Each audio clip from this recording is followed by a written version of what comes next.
An office manager named Marcus had always valued honesty, kindness, and staying true to his faith. He felt blessed to be working his dream job. Everyone got along well, all 6 of them shared similar values, and there was an atmosphere of mutual respect. They were more like family. Things were going well, until one day in April, the owner suddenly collapsed. He suffered a major health issue that soon caused him to close the small company. Fortunately, Marcus quickly found a new job. However, he was starting to realize that the people were totally different. For one thing, this was a much larger company, and the competition was fierce, even among those working on projects together. Even after a time, he was not able to make real connections with the people he was trying to lead. This became a real problem.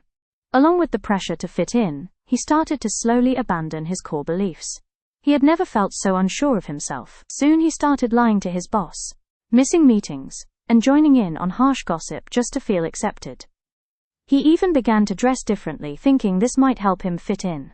Within a few months, Marcus felt completely disconnected from himself. Lying awake at night, he experienced a heavy sense of being spiritually lost and disoriented, much like a pilot flying blindly through thick clouds without instruments.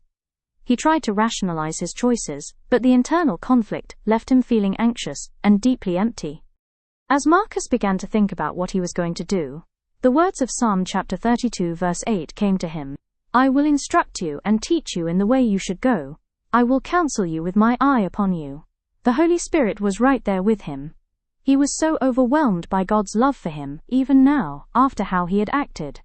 Marcus decided right then and there that the first thing he needed to do was to ask for God's forgiveness. He had put aside God to be accepted, and it had been weighing on him tremendously. He had been so wrong, he would have to make some changes. One evening, after returning home from an office party where he had compromised his values once again, Marcus sat alone in the quiet of his room. Instead of pushing the guilt away, he sat in silence and prayed, asking for help.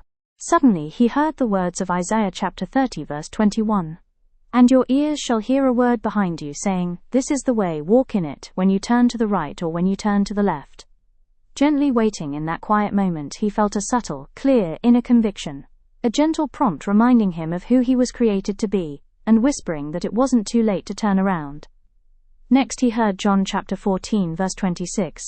But the Helper, the Holy Spirit, whom the Father will send in my name, he will teach you all things and bring to your remembrance all that I have said to you. Once again recognizing this internal guide as the Holy Spirit, Marcus decided to stop relying on his own scrambled emotions and the pressure of his peers. That's when he remembered John chapter 16 verse 13. When the Spirit of truth comes, he will guide you into all the truth, for he will not speak on his own authority, but whatever he hears he will speak, and he will declare to you the things that are to come. The next day, Marcus took his first steps toward landing safely. He apologized to his boss, stepped back from the toxic friend group, and with a conviction to re-anchor his life in his faith, he was going to redefine his job and his life as who he truly was, a child of the living God. Hit the like button, share and subscribe. Thanks for watching.